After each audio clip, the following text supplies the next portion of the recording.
Welcome to the Speaking Podcast. My guest, Alex McWilliam, is the founder and managing director of Improv, and that's for business. It's not FOUR, it's the number. It provides presentation and speaking training, including executive coach, team sessions, and bespoke programs. It works primarily with business to business clients, from startups to multi-billion-pound organizations. They've included ITV, so for those in the States, that would be one of the top channels in the UK, The Entertainer, Kenwood, and Computer Centre. Alex has a background in professional acting and improvisation, and is the only UK PhD graduate in public speaking, anxiety, and performing under pressure. So that piqued my interest anyway. But first of all, welcome, Alex. Thank you very much for having me. Absolute pleasure. So what's that about? What's the graduate public speaking, anxiety, and performing under pressure? What's that about? Yeah, so I completed my PhD a couple of years ago, and I was always fascinated by the thought of anxiety when people are presenting. A lot of my friends have had it. A lot of colleagues have gone, I'm terrified when presenting. And I thought, well, let's see if there are any experts in this field. And there weren't. There weren't any people who were solidly focused on public speaking anxiety and performing under pressure. And I'd very kindly emailed my then-to-be supervisor saying, I've got an idea. Could I do a PhD looking at public speaking anxiety and performing under pressure using acting and improvisation? And that piqued his interest. And he went, yeah, all right then. Let's give it a whirl. Let's see what happens.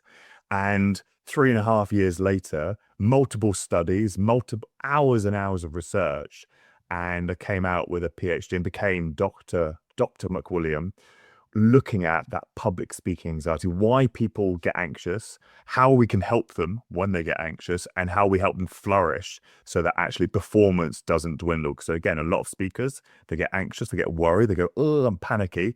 How do we help them not have that mean they collapse and fall to pieces? As I'm sure you've seen many a time of a speaker just freeze and panic, and just it goes terribly wrong for them, and you feel so awkward and so bad for them.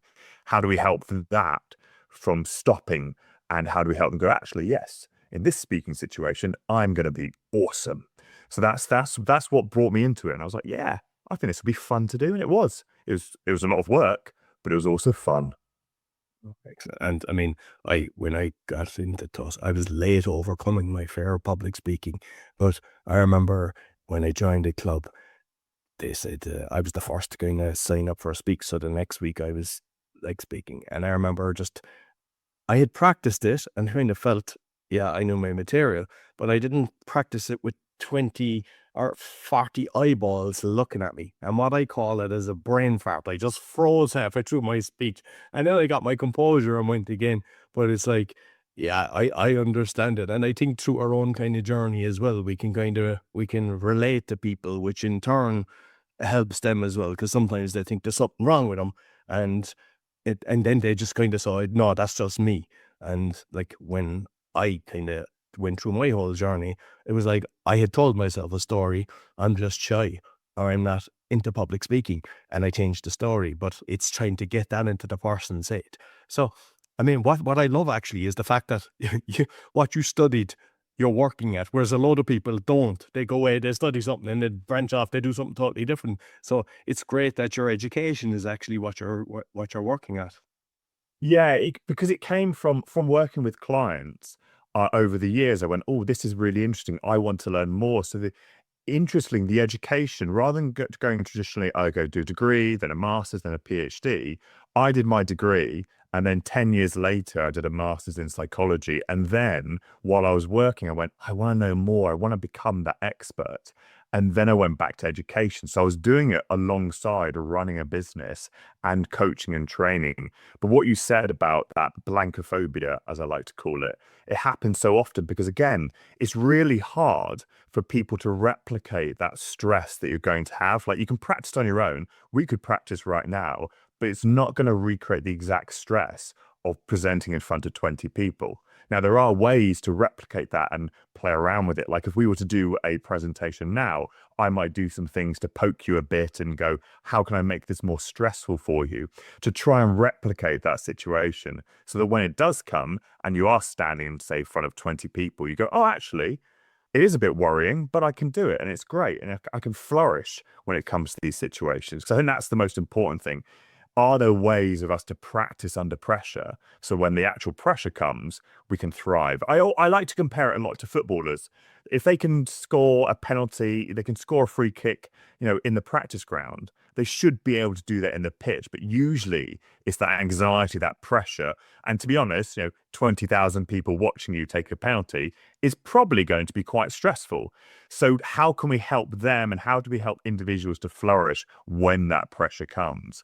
And it's such a fascinating and interesting topic. And it's barely been scratched beneath the surface of how do we help people to flourish, because people just go, I'll try this, or it's normal. But actually, I think everyone can flourish when it comes to presenting and should be able to, because it opens so many doors. I had a very strange situation. I suppose maybe 12, maybe 15 years ago, there was a friend of mine that was in Canada, but was born in Poland, and he got into like a multi-level marketing. And I saw, okay, this is good because they were going to do credit cards, and it didn't materialize what they had said, but I thought, okay, this is good. So he came over. I was inviting people. My then wife had a school, so we were doing it there. And I was just inviting people. He was doing all the presentations, and it was good. I was getting people joining up and everything. So then he went back, and then I had to kind of do it myself. So I invited people, and nobody came. And my then wife said, should practice as if they were there. And my face contorted. It was like the room was full. And I was like, oh. So it's in the head. It's like, so sometimes you think it's because the eyeballs are looking at me. That time there wasn't an eyeball there, and I started panicking because of the thought of thinking that they were there. A lot of it, because that worry, because when it comes to presenting, we go, oh, what could go wrong? And then we get into our head of going, oh, if they're here, they like, I always say to a client, if someone sat there cross-legged looking what you perceive to be bored, they could have loads of different thoughts in their head. They could be tired, they just had a fight with their partner.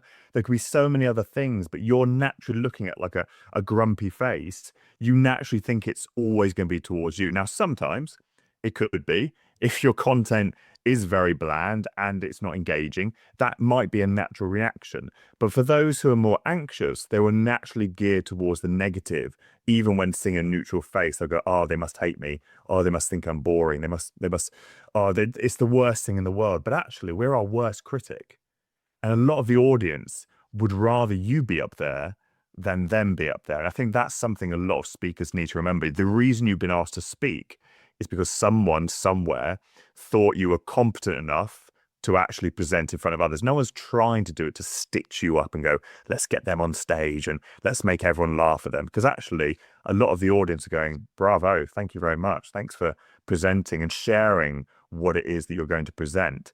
So yeah, just on that, because I did an open mic TEDx, which was about 5 minutes, and I remember like it was kind of one of these things that they told me 2 weeks beforehand or something. Hey, we're thinking of doing an English open mic and one Polish. Would you be interested? I said, grand. I got to the stage where I was saying yes to everything, and someone just said, pay attention now to the people that are supporting and everything done, and that's what I did. But I remember there was a guy at the front, just like you said, arms folded, legs out. And I saw it, and I was like, I not paid it. He came up to me afterwards and said it was the best speech. And if you looked at him, you think he was bored out of it, So it's same thing. And there's times I've recorded speeches, I recorded all of them, and then I go back, and in my head I was thinking it was terrible. And sometimes I delay watching it just because of the fear of thinking it was terrible. And it was like not. And I don't know why we tell ourselves in our heads that it was terrible. I mean, I obviously don't do that anymore, but at the time, that's the way I was doing things. Because I think sometimes the reason we tell ourselves, oh, it's terrible, and we say it sometimes out loud to other people going, oh, that was terrible, is because we don't want someone else to say it to us and go, oh, that was terrible. And we feel that if we say it ourselves first, they're not going to then say it to us, and it's going to help us feel a little bit more relaxed, because actually we're not going to have that person saying that was terrible. Because why would someone say that's terrible if I've already said it's terrible? Because they wouldn't, naturally you wouldn't sort of do that. But going back to watching it again, some people don't like watching their own performance because they potentially get reminded. They go, oh, that was an uncomfortable situation. I don't want to be reminded that I did that. Or I'm worried about what I thought was going to happen. Is it going to be actually real? And I'd rather just worry about it and not actually have to watch it in real life. But a lot of the time, I get clients to watch it back and they go, oh, wow, actually, I'm actually all right. I wasn't doing anything weird. I wasn't panicked. I didn't look scared. I went, yeah. And that's how the audience is. And oftentimes I will pick up on those little micro anxieties because I'm purposely looking for them. I'm analyzing every part of that person. But a lot of the time, the audience aren't. They're very oblivious. A lot of the time, if you tell us a good story, we'll listen to that story. You can make loads of mistakes. I often say the mistakes are fine. It's your ability to recover from those mistakes that are the most important thing. Because actually that is what the audience will remember, your ability to recover. You can stumble, you can fall to pieces, but if you go, and you fall to pieces, the audience are more likely to remember it. If you stumble over a word and say, blah, and that's how we solve that, the audience go, great, cool. I don't really care about those mistakes because we know you're human and we know you're going to make mistakes. And so we're very forgiving. Even if we look like we're crossed arms and we look like we're not enjoying it, we are very like, yeah, loved it. Keep going, keep doing it. I like the story, which is great. I remember seeing people in competitions with the Toastmasters, even at different levels, and they'd be speaking away, and something would happen, and they'd go up, not have to start again. And you're after hearing half the speech, and then they go back to the start again, and it was like, and I never like verbatim word for. I always kind of had an intro and a conclusion, and knew my bullet points, and I knew I was beating myself up for a few years with. Oh, I forgot to mention this. I forgot to mention that. And then I realized, hey, they haven't got a clue what I'm talking about. But it was, I know that it was gone. I'd go back and I go, how did I forget to talk about this thing? And I suppose, that's the other thing. Like, we just keep whipping ourselves on the back thinking, but nobody knew. Everybody was just enjoying the speech. Well, exactly. No one has your script. No one's going to be there sat there going, oh, you missed that section out. And even if they have, I like to say sometimes if I do miss a big section, I'll go, oh, by the way, I forgot to mention, and I add in a little bit, at the end, say, by the way, if you are, worried about this or thinking about this, and the audience go, oh, lovely, a thought's come to his mind, and he's added that in. And again, it goes back to, it doesn't matter if his script goes all over the place, because actually in the moment, you might be adapting, you might be changing what you're saying based on maybe audience's reactions or timing constraints. Often I see a client who goes, yep, I prepped a half-hour presentation, and then their client went, we've only got 10 minutes. And they have to adapt, change, and completely redo their script. And often that is a thing that gets quite anxiety provoking because they practice their half an hour and they've gone, okay, I know this, I practice it. If I don't have any interruptions, because again, if they're using a lot of their brain power to focus on that presentation, those distractions tend to sort of throw us off a bit and then we lose our game. Again, it's so close to a sport. When someone's in the zone, hitting a golf club or things like that, and someone distracts them, they tend to mess up. And that's for some people when they're presenting, they have to be so focused. And the smallest thing will throw them and they will completely fall to pieces. And that's how you pressure them. So when we're doing pressure testing or pressure training, we go, great, try your presentation. Uh-oh, tech's gone down, keep going. And just how do they adapt? Are they able to keep going? Or do they fumble? Or do we do something? Or we go, actually, there's a fire alarm. We have to go out and come back in. So we have to stop and start.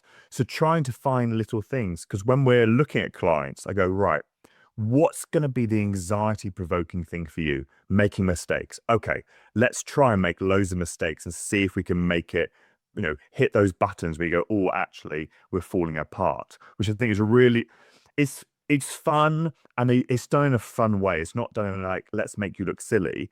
It's done in a way that's quite fun and energizing, which I think people appreciate because it is a scary thing for them. And if you make it fun, then it takes off the edge of that scariness 100%. And that fire alarm was probably caused by the guy that was terrified to go on stage, just say, I'm not doing this. Yeah. And Exactly. with the improv then, because I suppose, I'm not sure if you're familiar with the Toastmasters, but we have like the table topics and they just call you up. And that was something that I like really enjoyed it. Even when I was shy before kind of overcoming that, I was always, you get a ribbon and by coming first. And it was like nearly every time I was called up, I was doing it. And I think it's a great way because it's like the playfulness. And that then kind of helps with the fair. And because you've got like the improv, so you might kind of touch on that. Yeah, the improv, I use it all the time. It's a great way of replicating real world situations without the need to prepare a speech. Because sometimes the client will go, oh, I don't have anything prepared. I go, great, tell me about yourself. Tell me about this topic for a minute. And you can increase the complexity of it because I can say, tell me about yourself, Roy, for 30 seconds. That's probably quite easy for you. Most often it is. Or I say, let's ramp it up. Tell me about a passion. Okay, I have to think about that a bit more.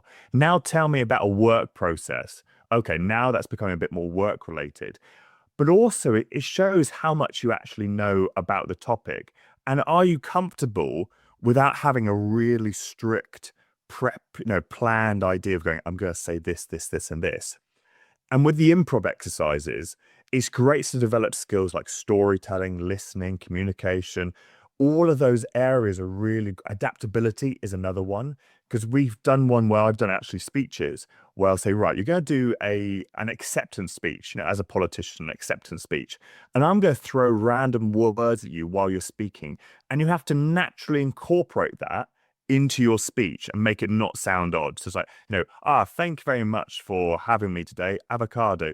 Life, I've always found, is like avocado on toast. Sometimes you have to mush it, sometimes you have to slice it, and you just keep throwing in those words and you see how quickly can they adapt, because that sometimes replicates a situation like we're doing an impromptu Q&A. Can I adapt and change as we're talking, or am I stuck to, right, Roy is going to ask me these 10 questions and here are my 10 responses. Don't deviate from that because that's going to stress me out. So I think those impromptu situations are really great ways of just continually developing the skill, and also the skill of speaking and communicating in front of others. So I would always encourage anyone to say, right, you've got 5 minutes, do an impromptu speech to your colleague about something you see on your desk. I've got a mouse. Great. Talk to me about a mouse for a minute. Talk to me about a water bottle for 30 seconds.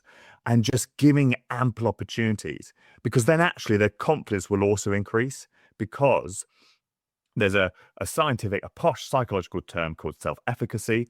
And what we want to do is, every time we have a mastery experience, we do a situation which we are successful in, we get a bit more confident in what we're doing. And that's what we do with those impromptu speeches. The more we do, the more we succeed at them, the more confident we get, the more likely we think we're going to succeed the next time we do it. So yeah, I think they're an amazing thing to do. And I encourage everyone to do an impromptu speech every day if you can. And what about, because what I wanted to do at one stage is, because with Toastmasters, it's like you could have the worst speech of your life, you're going to get the clap, So we kind of pushed us up. There was a group of us and we did the open comedy, and it was just because they're not good, they're not forgiving. And I'm just curious, is that something that you encourage people to do? So we like to do an exercise which is an impromptu storytelling exercise. And we get a group of, say, 5 people, similar to the comedy, 5 people at the front. And I say, right, your story is going to be about this person and this job. So Jack, and they work at Tesco's. And I'm going to point to one person, they're going to speak for a bit. I'll point to the next person, they speak for a bit. Now, if there's a big pause, a big hesitation, us as an audience are all going to shout, die. And then you're going to be out of the game. You're going to step forward, you're going to apologize for ruining the story, and you're going to be out. And the reason I do that, the reason we do that, is because in real life, no one's going to shout, die, when you're presenting. However, it may feel like a death when you're presenting. Like if something goes wrong, you might feel, oh God, this is terrible. And if we can get you used to going, actually, it's okay if things go wrong. It's okay if I fail. I'm not a failure. I've failed at that, or I've struggled at that. And we can cope with it and go, oh, actually, the fear of rejection or the fear of negative consequences actually isn't that bad on me. Go, oh, okay, I didn't actually die. They said die, get off stage, but I survived it. And that means that actually, when you are presenting, you've experienced that worst case scenario and you survived, which means that when you're actually presenting, it's not going to feel anywhere near as bad. So I think the whole making you fail is really important. And if they get really good at it, I put a limitation. You can't speak with the letter S. And they go, okay, I now have to present with no S's, and it's very hard. And again, the purpose of it is to see you fail, but in a fun way, because the audience love it, they love it, and they love it. Go, oh my God, I can't believe I just said an S. And it's again done in a safe environment. The one issue some of us have with, say, a comedy event is it might not be the most forgiving or loving audience because they're actual punters watching some comedy and they're like, this is terrible. And you've got strangers saying you're rubbish. Whereas in a training situation, you've got a lovely group of people saying, look, we're all doing this. We're all having fun. We're all pushing it. And also we get to bond over that experience, which means that as a group, we feel a lot safer and we're worth pushing the boundaries of when we're presenting. So I think it's a great thing to do as long as it's done in a very kind of loving and safe way. And, when you mentioned Dai, I remember I did Kung Fu for about 8 years, and that's what I used to say when I do the techniques. I'd scream Dai, and people used to be looking. But because it's something, and I'm not sure is there many with this, because I've constantly kind of review back of the way I've done. So I was doing martial arts. I had no problem taking the class. If the trainer didn't come up or new people came, I'd take half the class. Things like that was no problem. I was very entrepreneurial. When I was young, even though I was shy to go into a shop, I was able to go around and kind of ask people, did they want the cars washed? I started a newspaper run, going into every house. Hey, do you want a newspaper? I bought a lawnmower. Hey, do you want your grass cut? That wasn't shyness. Then I was 18. I wouldn't go to the bar because I was too shy to go to the bar. And when I was working, same thing. I was shy in a business meeting. I was running massive jobs, but my voice would go and everything. And it's kind of, then I said, all right, I'm not shy. I'm selective shy. And I'm just wondering, is everyone like that? Or, 'cause sometimes people think I'm just totally shy. But when you look back, you're like, well, if I was shy, I wouldn't go around to houses and ask them, do they want their grass cut? Yes, you do get that. So you could public speaking anxiety is essentially social anxiety in a very specific situation, which is public speaking. You also have that generalized social anxiety, which might be like in any social situation, I'm quite worried. You also might get stuff where it's worried about only in that like one-to-one conversations, you get it. So actually it can be very domain specific. And I know some people who are very shy, like socially, like I would say at a party, I'm not going to be the most outgoing if I don't know everyone because I'm quite a shy, quite introverted at times. However, when I'm presenting, I'm much more extroverted and I don't feel as shy, again, because of massed amount of exposure. A lot of the time, teenagers, so the year, sort of 13 to 17, that kind of age, is when everyone is like socially like, where's my position in this? And that's usually where, if they were outgoing as, say, a child, they tend to dip quite a lot. Not always, just because it's like, I'm worried what my peers will think of me because peer judgment at that age is so strong. And you don't want to be rejected by the group because if I'm rejected by my friends, who am I going to hang around with? So it's a real pivotal change. And then sometimes that then carries on into people's lives. And again, we go from, primary school where we know everyone's like we're the oldest. Then we go to secondary school in the UK where we're what, I think it's like 11 or 12. And there's an 18-year-old who's also there. And the age difference is so big. We get like, oh, I don't want to do anything that angers the older people because they might bully me, they might be mean. And sometimes that transitions into the rest of our lives. We go, actually, I don't want to be outgoing. I don't want to push myself a little bit further because what if people reject me? And then that kind of sort of spirals on sometimes. But yeah, definitely. I know people who come to me and they go, look, I'm fine. In every situation, work is fine, but get me presenting and I'm terrified. And that's when we go, okay, let's assess you. Let's figure out where's the root cause of what you're really worried about. So I developed an assessment tool with part of my PhD. And we go, right, we can use that to go, right, where's the real areas? I'm worried about performing in front of my boss. Well, why is that? And then you can often open up, not a Pandora's box of so many things, but you go, that's the issue. Why is that? Well, actually, I'm worried because they're new and they're scary and oh God, I don't want to make a bad mistake. Okay, well why don't we chat with the boss and see if that's how they actually feel? And again, you can essentially find what's the social situation happening in the workplace and is that impacting it? Because I've had clients where they're all terrified of presenting in front of the boss. And I go, well, let's get you knowing the boss. And then afterwards, they're like, oh, actually, he's not a scary man. He's actually a human being. And I feel I can go to him now because I know him more. So, yeah, it's a complicated issue. And sometimes it happens in just public speaking, but often it can also happen in lots of different social situations too. And because, like, I know that you work with, people, even bosses kind of speaking, and lots of times, whether they're doing the presentations or just connecting with their team, and there's like, what kind of, I suppose, commonalities do you see that people make the mistake? Because there's times they're not even connecting with them, and there's other times it's the fair. So, like, I suppose connection is the most important thing, because if you connect with people, because you're doing the speech to maybe not train them on HR, whatever it is, but if it's not landing, and how can they develop that?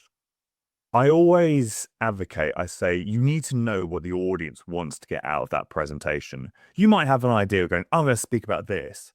But if that's not what the audience wants, that's already going to get some hostilities up because say you're presenting in front of 100 people for an hour. So quite a long presentation. That's 100 hours worth of corporate time. Your presentation has to be value that they get out of it for that. It has to be 100 hours worth of value, even though you're only speaking for an hour. So I always say, look, you've got a presentation coming up. What is your objective? What are you aiming to achieve? I want to convince them that we're the best company. Well, that's not a great thing to do because that's not what they care about. What they care about is how do you save them money? For example, say you're pitching to a client.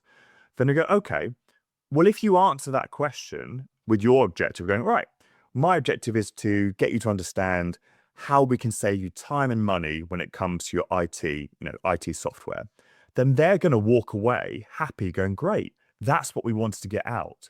A lot of the time, conversations sort of jar and they sort of get a bit frictionful is when the speaker comes in with an idea, but they haven't really listened to what that audience members want. And they just try and chuck on what they think the audience wants to hear, but actually the audience don't necessarily want to hear. So I think understanding what your audience wants is a really important thing.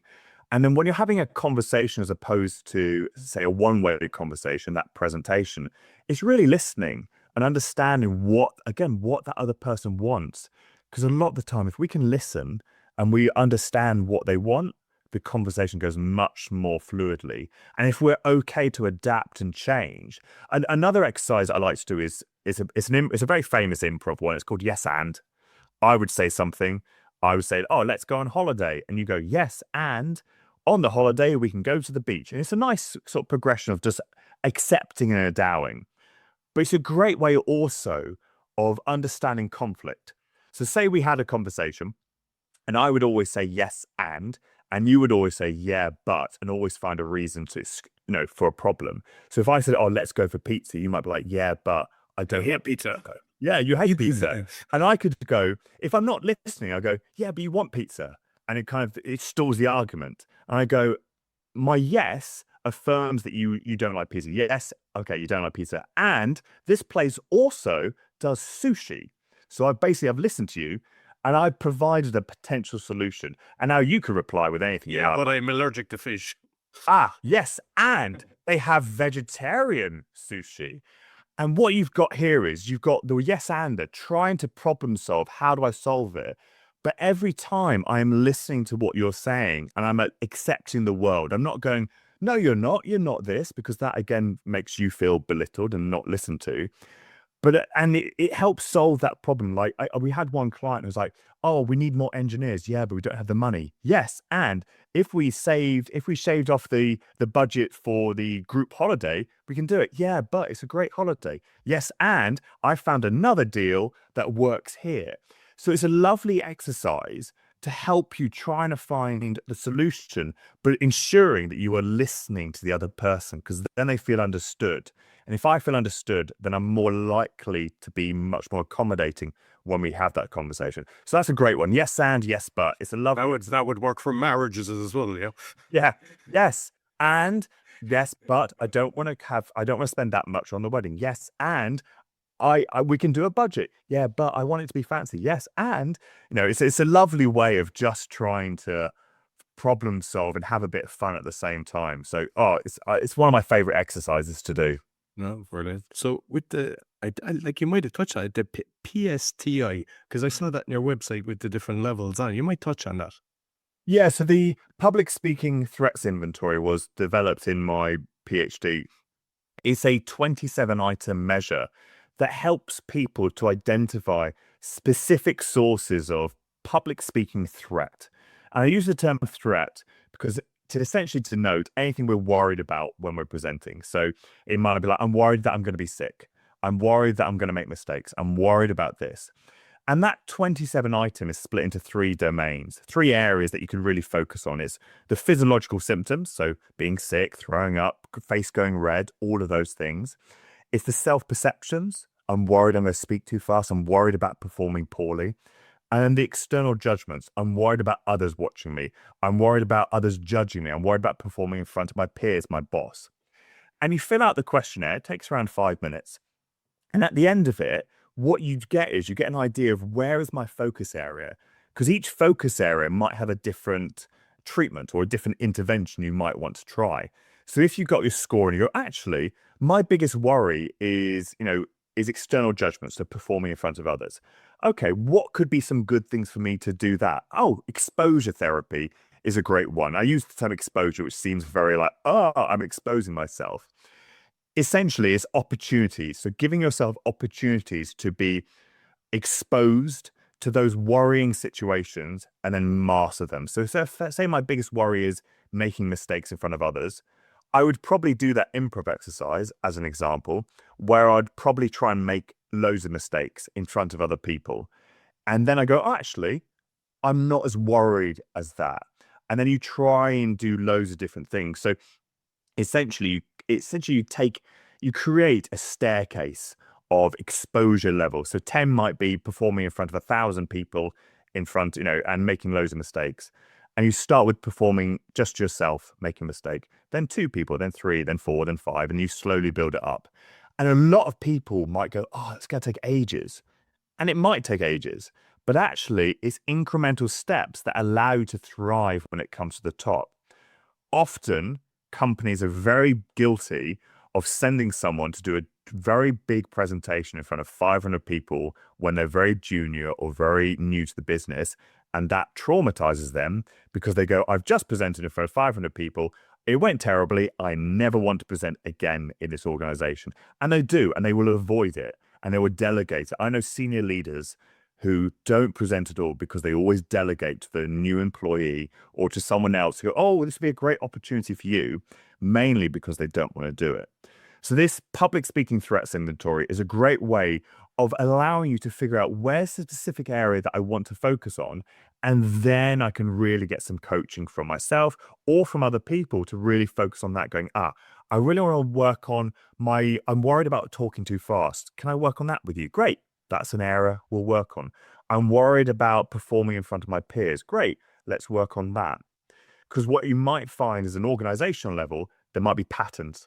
So if everyone's worried about presenting in front of their peers, you might need some team building. It might not be a presentation issue. It might be actually, we don't know each other. We're new. If we had some team building, we all feel a bit better. Or we're all worried about making mistakes. Now, is that just in presenting or is that in your business as a whole? If this is your business as a whole, then that's maybe a wider issue. So while it's great for public speaking, it also potentially can reveal other areas that you might go, actually, this is more of a group issue, a company issue, or even a global issue if we're across multiple zones as well. So it's a really fun, I say fun, it's a questionnaire, it's an inventory, how fun. I think it's very simple and very quick to do and provides really interesting and relevant data to go, here are my focus points, which we don't often get in a business. We don't go, this is the issue with a lot of presenting. You get peer feedback, but you get multiple peer feedback that give you very different answers. Oh, you talk too fast. No, you talk too slow. You were too loud. You were too quiet. And everyone's got a slightly different opinion. And you go, I don't know where to focus on. What should I do? So I think having that focus allows you to then go, right, this is where I should really focus my training, my development.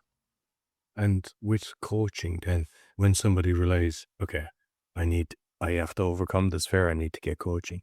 How do you determine then, is it better one-on-one coaching or getting them into a group setting, or do you have a call with them to kind of determine what kind of personality type they are?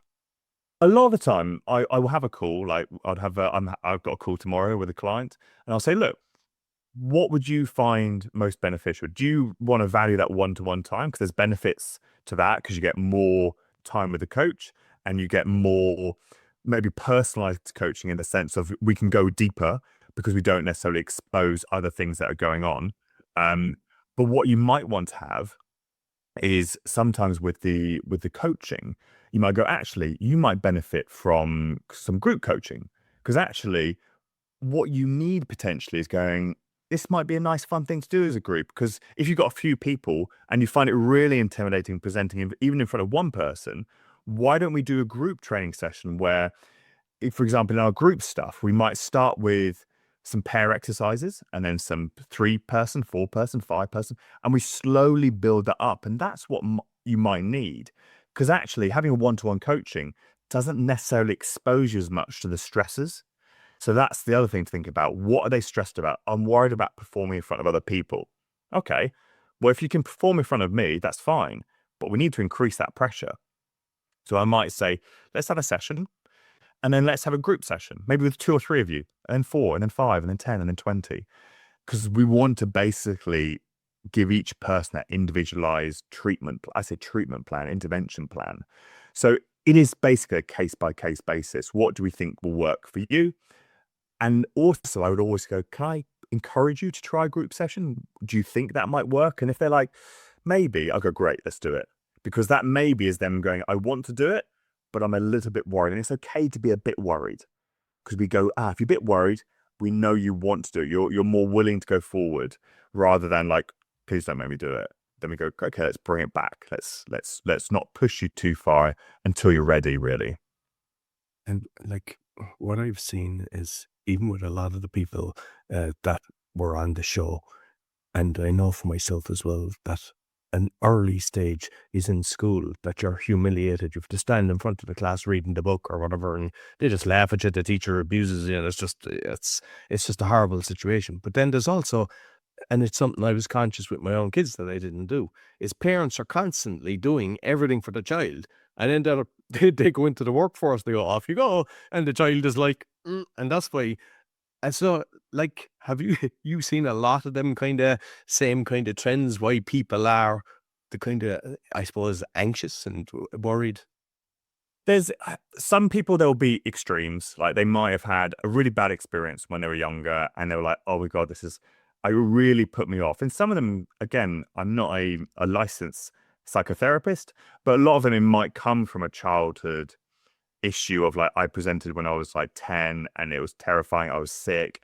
And from that, it stayed with them for years. A lot of people just don't have that experience. UK don't have many speaking opportunities in schools. America does. They have a lot of show and tell. UK, it's not really as much unless you go to a private school or you have like private coaching or you go to a drama class. So you don't get those opportunities to present. You don't get those opportunities to have those, what I say, those mastery experiences of going, yeah, I did it. I presented in front of other people.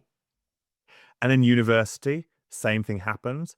A lot of people get the opportunity to go, okay, you can do a presentation or you can do an essay.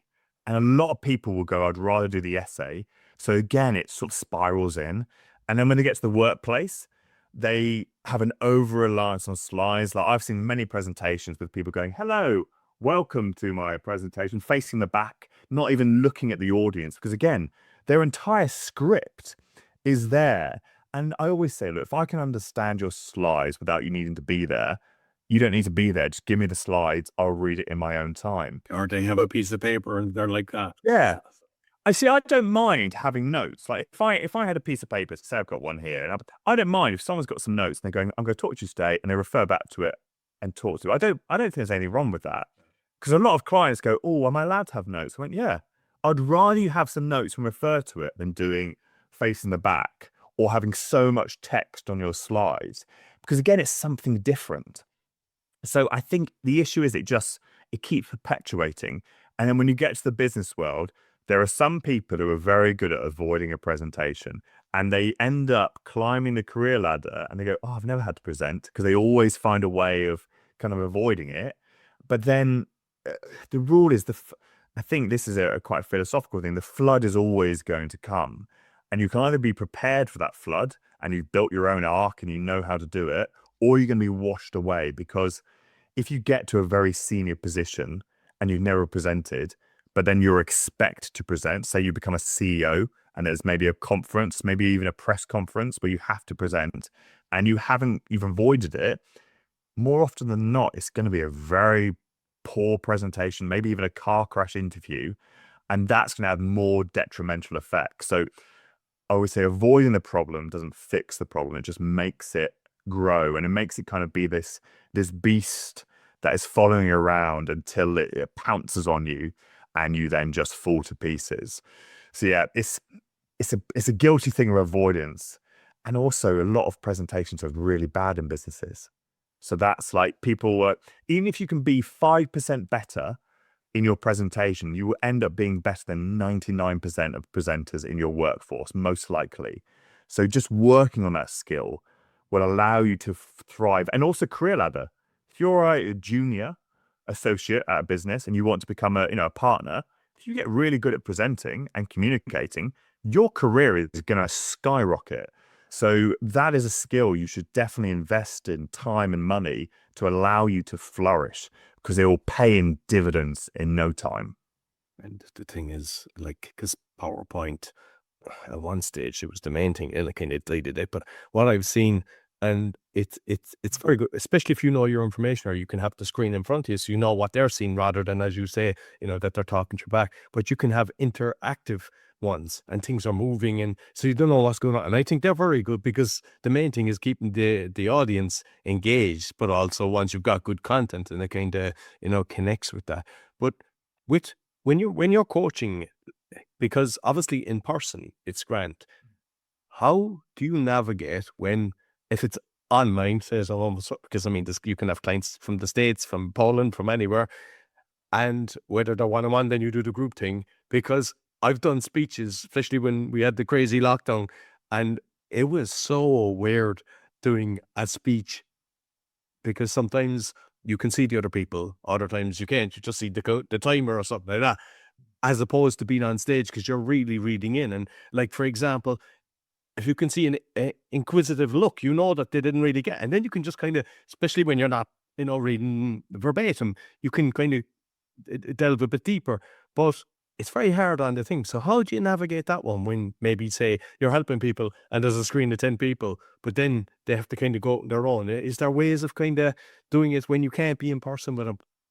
Yeah, it's the world of COVID and the world of lockdown really changed the world of presenting, I think, as well, because a lot of in-person meetings before COVID then changed to online during COVID. And actually, a lot of them stayed online because they went, oh, I don't have to commute hundreds of hours, hundreds of miles, whatever. I don't have to live out of a suitcase, basically. Well, exactly. And they go, actually, I saved the company thousands of pounds or thousands of dollars, because I don't have to fly from the US to the UK to have a meeting. I can just do it via Zoom, Teams, other available, online platforms. And it is difficult. I always say, look, the energy you bring is going to be really important, because it will feel like when you're presenting online, when you're presenting at home, you will sort of casually lean back. You might even be very guilty. I've got a swivelly chair right now. You might be very guilty of swiveling, But I like to say, look, stand up when you're presenting. Already, that energizes you, makes it much more engaging. But try and put those interactive moments in when you go, great, can I have a show of hands how people feel this? I'm going to put a little poll in the chat. Can you put this in? Because what that does is it recreates some of the connection that you would have had in person that you're trying to get. Like I might say, if during COVID we did a lot of online training, we go at the beginning, I've got a poll. Let me know how you feel about presenting. And then we would talk through those answers. And I'll say, oh, put in the chat, how do you feel about this? And we even did some improv online in Teams, in Zoom, which again is a very different thing to do because it's not in person. It's not going to be the same. But there are ways to do that. Like we did with Zoom, we had breakout rooms and we did pair exercises. Great. You go in a pair. This is the exercise. I'll pop in, see how you're doing and pop out and, do that. So it is a difficult thing. And I think you have to up that energy and up that engagement because we're speaking now. My phone could be over there and I could be looking at it. I could be on Wordle, I could be on LinkedIn games, whatever it might be. But also I could have a kid running around that's slightly distracting me. So there's a lot more potential for distractions, which means that you have to be even more engaging, energized, and the time has to be even more valuable. So say you presented in person for an hour, they're going to lag after sort of 20 minutes, half an hour. Can you get that content down? Great. Actually, what's the key message I want to get across? I want to get the message that we're earning lots of money this quarter and we're on the success for the next quarter. Great. That can probably happen in 10 minutes. You don't necessarily have to fill it full of all that waffle. So are there ways of online to be even more precise in your speech? I like to say, basically, if you've got a presentation, you can probably cut it by 50%. Because they go, oh, no, I need to say about this. Go, do you? Can you not just say it in 10 minutes and send them a PDF guide with all the details later?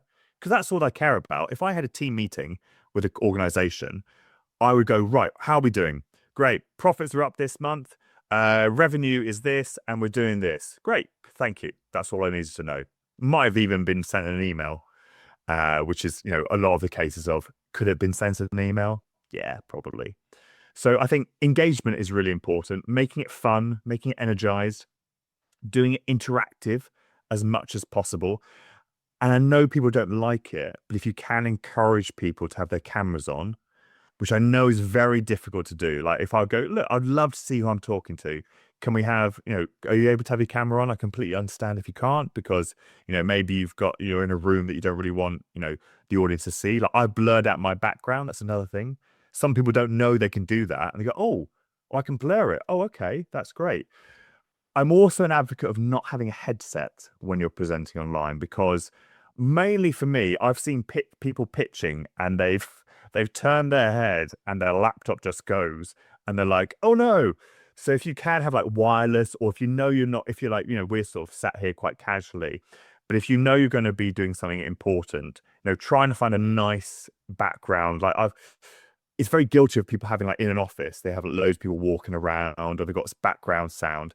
If there are ways to mitigate that, that will also help with audience engagement because they go, they've put in the time and effort for this presentation. I'm going to put the time and effort in to listen to what they've got to say. So I think, yeah, that's my go-to kind of bits of advice for that. And I suppose, yeah, finally, because this is one other thing, because with the online world, and sometimes kind of people are doing stuff with the public and not necessarily a business. And unfortunately, you can see people that are just not engaged. And it's like, unfortunately, your eye gets attracted to the guy that's kind of just, distracting and everything. And it's hard because, you should be giving the attention to the others. And it's like, say, at the start when we said, oh, the guy, like, you're not going to just keep staring at him. You can just avoid it. But when it's a screen, it's very hard because it's like, how do you navigate that? Again, it's a difficult one. I would say if there are friendly faces, I always advocate, look, do it to the friendlies. Find the friendly faces, find the smiley people. If you are anxious and you are worried about presenting online, have some colleagues in that call with their cameras on, watching it, and have them like smile and nod and be like, yeah, and have that supportive nature because that might give you the boost in confidence that you need. So if you are with a team of people, have that. If you're not, and you've maybe got an assistant or someone like, maybe you're a small business or you've got a junior colleague, just have them on the call, say, look, can you just smile, nod and be like, okay, cool. And just give that friendly face. They've got that. But again, it goes back to your eye will naturally draw to the person looking like this or the person going, like talking to someone else. And you go, okay, that it's hard to go, look, it's their world. I can't control what's happening in their world. I have to try and focus on what I'm doing.